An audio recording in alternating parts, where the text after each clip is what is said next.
From the News Channel 5 Network, this is SportsLine.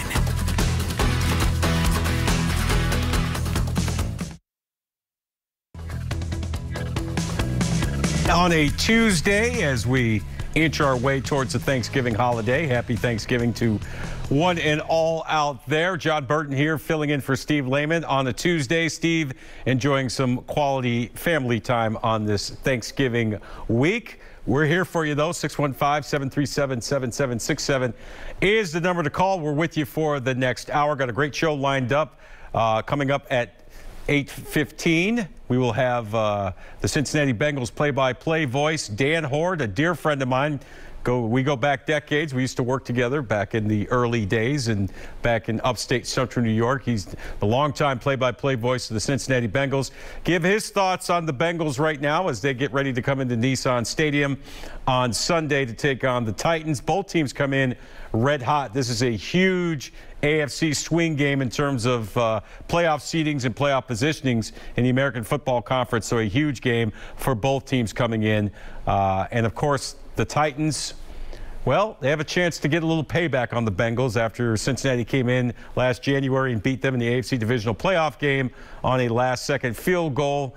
The Titans, of course, have had time to stew on that. Now they get another shot at the Bengals coming up. Also at 8:30, we're going to talk a little World Cup soccer. Drake Hills, who covers soccer and Nashville SC for the Tennessean, friend of show. He will join us at 8:30 to talk about Team USA's 1-1 draw with Wales yesterday and preview Friday's match against England over in Qatar. Also today, should mention a huge upset at the World Cup actually happened very early this morning while most of us were sleeping.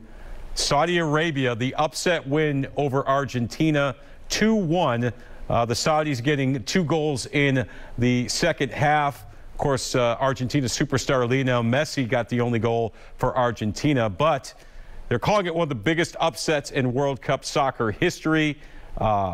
Argentina had come in, they had won the Copa America. They came in with a 36-match unbeaten streak, but that is snapped as Saudi Arabia shocks the world and beats Argentina at the World Cup. As we said, the Americans will again play England on Black Friday as they look to get their first win of the tournament. Of course, they had a 1-0 lead yesterday. Walker Zimmerman of Nashville SC committing a foul in the penalty area, and Gareth Bale scoring on the penalty kick to level the score, and the game ended in a 1-1 draw. As we said, the Titans host the Cincinnati Bengals this Sunday at Nissan Stadium. And obviously a lot going on with the Titans. Their record 7-3 as they look to win the AFC South for a 3rd straight year and also put themselves in better positioning for a playoff run. But of course, there's the 800-pound elephant in the room. The arrest last Friday morning of offensive coordinator Todd Downing on suspicion of DUI. Downing was at practice today, was on the field, and head coach Mike Vrabel says as of now, it is status quo, no discipline from the Titans or the NFL yet. That may change, though. Mike Vrabel speaking to the media earlier today, talking about the Todd Downing situation, as well as this Sunday's big game against the Cincinnati Bengals. Check it out.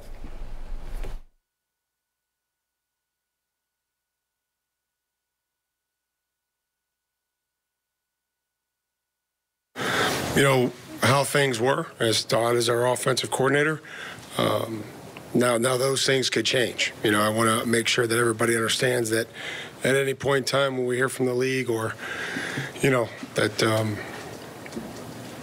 you know, with the legal process, you know, those things could obviously change. I want to make sure that everybody understands that. But as, you know, right now, you know, that's where we're at, status quo. Why not be proactive and not wait on the league and do something as an organization rather than wait and let the league handle a difficult situation? And again, I appreciate that. I do. I think it's my experience, the organization's experience, that we'll just wait for everything to play out. And then, you know, obviously, if the decisions that we make require us to be held accountable, we'll absolutely do that. Our entire focus now has got to be on Cincinnati. That's what I told the team. That's what I expressed. and I'm confident that we'll do that. So the way you phrased that, I think maybe you said if the decisions we make require us to be held accountable, you don't feel the decisions that you've made require you to be held accountable? I think that, again, our focus is on Cincinnati. We understand that, there's things outside of football that we have to deal with.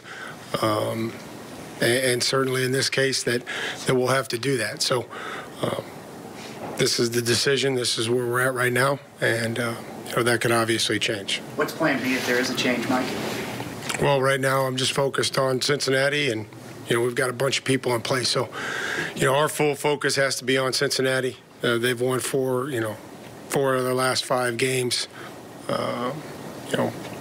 Listen to them talk. This is right where they were last year, and this is really when they started to take off. So we'll have to do the same thing. We'll have to try to continue to improve. How was that playoff game, maybe what you knew about them from back in January, helped you in preparation for this one? This is not a revenge game. More than half of our team didn't even play in that game. But I think trying to have some familiarity with who they are, have a lot of respect for them, obviously in all 3 phases. So that might help, Jim. There may be some carryover. I'm sure they're still going to try to get the ball to their elite skill players and whoever those may be based on availability. Defensively, they're going to make it tough for you, and very, very good front and aggressive secondary. For Ryan, he said, Tannehill said this game, last year put him in a dark place. He wanted to attack this year with a new desire for winning. How have you seen him just kind of bounce back from that downtime after losing that game? As a group, you guys lost, but how has he bounced back? Well, I think that would be best for Ryan to talk through. I think that, coming off the last week's game, we have to try to continue to do that. You can see that when we give him time and, we're available, and he was very accurate. So I think it was a good case of a lot of things coming together. His decision-making, our protection, and guys being where they need to be. So that'll obviously have to continue. We'll see how that goes against the Bengals. From those lines, do you feel like have you seen anything from your perspective, just in dealing with them this year as opposed to mental recovery is a big thing for all of us. Right. Our ability to handle things positively and unfortunately negatively that happened to us. So our ability to try to keep things into perspective and make sure we understand where we are right now. How much do you feel like you've made some changes or maybe turned a bit of a corner in the passing game the last couple of weeks, seen some things maybe that you didn't see, earlier in the season at all? Every week is a new page. Every day is a new page in this league. So there's just about trying to make some progress and improve in a lot of different areas. How much has the return of Traylon, and especially the game he had the other night, helped to kind of open things up and give you more balance on the offense? Well, it helped the other night. I was able to track a couple deep balls and continue to improve and develop and get a lot of great experience. So we'll see how we prepare this week and hopefully ultimately what matters is what happens on Sunday. What was the element, though, of the speed and the yards after catch type of thing that he brought the other night? Can that help open up things for other guys underneath? I think that if he's taking guys with him down the field, then we probably aren't going to throw it down the field. And if there's one guy, then Ryan feels comfortable, then he'll probably take a chance. And I think that just building the confidence with the quarterback is critical, that when you throw it, we have an ability to come down with it. I guess with Caleb return to practice today, it's safe to say kicking situation for Sunday to be determined. Yeah, I would say that probably to be determined. We'll see how that goes. Excited to see, Caleb kick and start to work back into the mix. He's worked hard to get back, and obviously we'll see how Randy feels. Mike, have you noticed any changes in the way Cincinnati approaches their passing game without Chase, or it's pretty much the same? Well, I think structurally it's probably the same. Joe Doe's the guy that's open. I think he's got guys. I think when Jamar's in there, that's who anybody would probably look to first. Maybe they have a few more plays that were designed for Jamar. but it's still there's a lot of different options. Really has got a lot of trust in Hayden and Boyd inside, and what T's been able to do outside is, if you don't cover the backs, he throws to the guy that's open, and they gain yards. See the same thing from Burrow on film now that you did last year when you were scouting? Yeah, very accurate. I mean, he's willing to kind of wait some things out. In the quick game, he makes great decisions. He likes to work. He's comfortable and empty, and the different 2x2 concepts, 3x1 concepts that they have. Mike, regardless of concussion protocol. I'm sorry? Is Ben Jones out of concussion protocol? No, I don't think the final stages have been cleared there yet. Mike, regardless of the personnel you guys have had available week in and week out, what have you found from a coaching perspective has been key to helping empower guys to play at their best? Well, I think you build a connection with the guys by putting time in and teaching them. Trying to give them keys or tips that are going to help them do their job, and usually guys take advantage of it.